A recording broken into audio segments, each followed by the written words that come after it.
Welcome to my channel. Hi, I'm Pamela. I'm an ovarian cancer fighter, still not done with my treatment. And I wanted to talk to you today about 15 things I think you should know about cancer treatment. Let's get right into it. Number one, my treatment falls every 21 days. So, what that means to you and me is that I have 3 appointments every 3 weeks. I first go in and get in my port access, get blood drawn for a test. My second appointment is my doctor. I go see my oncologist, check in with her, see how my test results were. And my third one is if all of those things went well, I get my chemotherapy every 3 weeks. I have to give a little disclaimer here before we go on to number two. I do have a list. One of the things that I should say is that I'm nearing the end of my treatment and it is a cumulative effect. So it kind of does get a little worse as you go on. And for me, the chemo brain and forgetfulness has been haunting me since my first chemotherapy. So I'm working with the list today to keep on track. Moving on. How I picked my oncologist. My best advice for you would be see a few. I saw a few oncologists before I decided where I wanted to have my treatment. I ended up going to more of a regional cancer center, and I love it. That works for me. But each office has a different vibe altogether. The first one I walked into, I could say that I did not like that at all. The office really kind of felt like a bummer. The front desk staff was not very kind. Knowing that I would be going through a very emotional journey for a very long time and really getting close with these office people, I just decided that that wasn't for me and to keep on looking. So I would definitely take the time. It's only a couple extra weeks for you to go in and talk to some extra people on who you want to give your care. Number three, what happens when you can't get chemo? There's been a couple times where I went in for my 3 appointments, and when I went to my doctor portion, they said that my levels on my blood test were not up to where they want them to be, and they've delayed my treatment. They don't really have me do anything different, maybe a little extra hydration, but they just give me a week to rest and let my body process the chemo a little bit more. So I'm delayed 2 weeks, and for me, what I think about is that's 2 weeks more. I have to wait till this is over, but that's what happens. You just kind of hang out until the next time. The first 48 hours after chemo, you can't really share a bathroom with people. You don't want to share a drink with anybody. And generally, you just don't want to get any bodily fluids to anyone else because you're full of chemotherapy. So be very careful in the first 48 hours. Number five, how long is a chemo day? I posted about this on TikTok and I got so many different answers from people on how long their chemo day was. And I got a lot of surprised people on how long mine was. So, my chemotherapy, actual chemotherapy, when I sit down in the infusion chair, is just under 6 hours long. And I had lots of people saying mine's an hour max. But for me, they do everything separately and it takes about an hour. So that takes about 6 hours. And then when you add in the doctor's visit and the blood draw and all the waiting in between, it's easily an 8 hour day for me. Number six, my timeline from diagnosis to treatment. From when I found out I had cancer till the day I sat in the infusion chair to get my first chemotherapy, it was about 6 weeks. It was a very long and nervous 6 weeks for me, but I did have a lot of doctor's appointments. I had a lot of scans. The cancer center that I ended up with, they got all my pathology and reran it and double checked my diagnosis. So there was a lot going on, but it was worth it for me. Number seven, a question I get asked all the time is what were my symptoms for my ovarian cancer and how did I find out I had ovarian cancer? And for me, my symptoms were very, very vague. I had a lot of abdominal bloating and I had some abdominal pain. I also have always suffered with some digestion issues. So it was kind of muddied waters and very just general symptoms. However, I had been going to the doctor because I just did not feel correct, and they did do some scans, and they did find 2 ovarian cysts, 1 in one of my ovaries and then 1 on the other side. We did a lot of testing on those, and they ended up just being simple, and we decided to watch it. So, I would go in, get scans every 6 months, every year, keep on going. I think it was probably in total about 2 or 3 years of watching. They had never really moved out of simple cysts until the very end when one started changing. So that I had that and a few other symptoms, which led me to just elect to have a hysterectomy. Oddly enough, those weren't cancer. So my cancer was hidden in a fallopian tube and wasn't found until the pathology from my hysterectomy. So we were on the wrong track completely, but I did know there was something wrong with me and advocated for myself.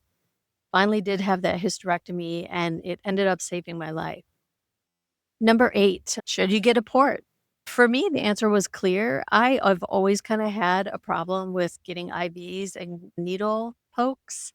They've always had to get out the ultrasound machine and look at me and everything, so I knew right away that I wanted a port, and I asked for one right away. So, I ended up getting my first infusion in my arm, and then I got my port, and every infusion after that has been through my port, and it's been so much easier. They stick me first thing in the morning, access my port, then they take my blood, leave me accessed, and then later I get my chemotherapy. So that's one stick that lasts me all day, and it's just been so great. I actually don't feel I forget I have it half the time now. For me, it wasn't a big deal. It was a very quick out-of-patient appointment. For me, it's A plus, get a port. And I also, on my way to my appointments, I just put a little lidocaine on there so it's numb by the time I get there. You don't feel it at all. And believe me, you want that lidocaine because I have had it access once without and it hurts. Next. So I also did a TikTok about my what I say, which is recovery from chemotherapy is predictable. And I did get some backlash on that TikTok. But it is predictable in a way. So I kept a little note every day on how I was feeling. And with 21 days, it was just easy to track for me. And for me, days 4, 5, and 6 are always my worst after chemo, always, every single time. So I could kind of predict that a little bit. And then I know about day 12, I start perking up again. And so it is kind of falls in a predictable pattern. That said, I wanna move on to number 10, which is expect the unexpected. Because although, in a way, it is predictable, crazy things happen while you're going through cancer treatment. For me, I wrote this down so I didn't forget. I was admitted to the hospital one time, so I've had 2 days where I was staying in the hospital. I've had 3 runs to the ER visits. I've had multiple urgent care visits, and on top of that, I passed out 3 different times. So, your body is going through it, and although recovery is predictable, crazy stuff happens. I also got this sore on the side of my face. It started out as just a pimple. It ended up being this big thing where they wanted to cut it out and remove it. It's still kind of there. And it just, everything escalates very fast. So listen to your body. And if you're not feeling right, call your doctor because it gets serious quickly with cancer. Number 11. So number 11 was probably the hardest, well, not the hardest, but one of the hardest things for me, which was my hair loss. Prior to cancer, I had this long, gorgeous hair, which I did not appreciate at all until now that I don't have any hair. But I get asked how quickly I lost my hair, and I would say it's pretty darn quick. I started losing hair by the handfuls right after my chemotherapy. And by day 12, I had lost so much. It was just, I had to shave it off. It was pretty traumatic. And I still don't go out very many places without a hat, but I can't wait to start growing it back. Which leads me to number 12. So, number 12 is wigs and head coverings. Prior to my chemotherapy, I bought a reasonably priced wig. I didn't spend too much. I didn't know if I want to wear them.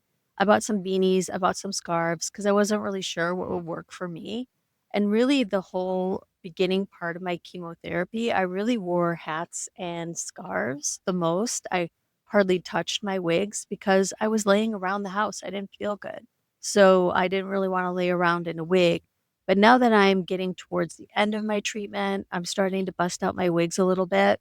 I tend not to go a lot of places anyway because I really don't want to get sick and delay my cancer treatment. I'm looking forward to when I can go out. I'm starting to collect them now. I've got a couple human hair wigs, I've got some synthetic wigs, I've got some expensive ones, I've got some cheap ones. And if you want to know more about that, let me know in the comments and I will make another video. But my advice would be collect some cheap things and see what you even like and what your lifestyle was like. Because before my cancer treatment, I really thought I was gonna be going out rocking a pink wig and having fun at dinner and things like that. That just didn't happen to me. Chemo hit me hard, and I was on the couch with a headscarf and a blanket. All right, moving on. So number 13 for me, we're almost getting to the end of our list, is microblading. I did, like I said earlier, have 6 weeks in between diagnosis and my treatment. And I knew right away for me, because I had had my eyebrows microbladed before, I let them kind of fade away. I had really blonde hair. I've got really blonde eyebrows. So I knew if I lost all my hair, I would just look like a big beige thing. So I went out and had my eyebrows microbladed. Now there is a healing time, and, my artist wanted me to come in for a touch-up. I was not able to get that done because I had by the time I was healed and ready for a touch-up, I was in treatment, and my doctor said, "No way, we're not doing that. You're not having little cuts done to you because you're at risk for infection." So I wish I would have got the touch-up, and I will be getting that done after I'm done with treatment. But just having the first one really helped me, like, know where my eyebrows where are and kind of define my face a little bit, so I highly recommend that if that's available to you. Okay, number 14. Hydration is everything, and I cannot overstate that. For me, I told you a little bit earlier that I was admitted into the hospital once, and that was for dehydration. It was after my first chemo. I believe it was probably about day 6. I was severely dehydrated. I could not get enough water down. I was vomiting. I was constipated. By the time they looked at me, they're just like, "Look, we need you to stay here and get rehydrated." And after that, since that was the first chemo I had, I'm very aware of how much hydration I take in my body. So get it where you can. If you can't drink the water, eat some watermelon, have some cucumbers, like do whatever you can to get hydration because it really will affect your quality of life.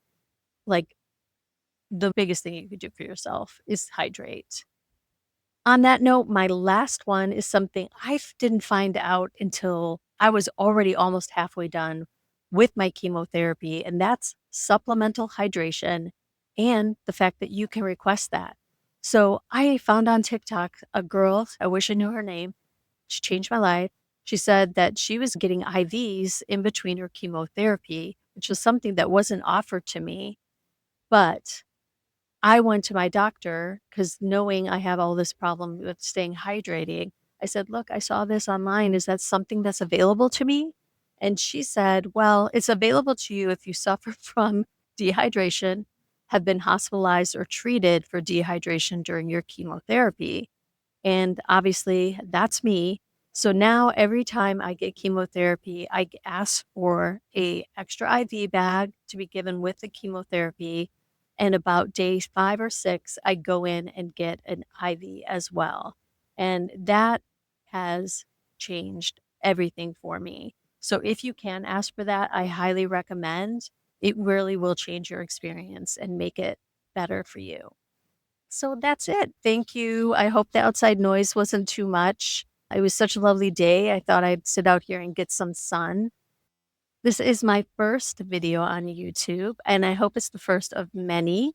I'm going to try to figure out how to edit this up because I'm sure there's lots of mistakes I need to get through, but I am excited to share my journey with you. I would love it if you subscribe to my channel. I can't believe I'm saying that.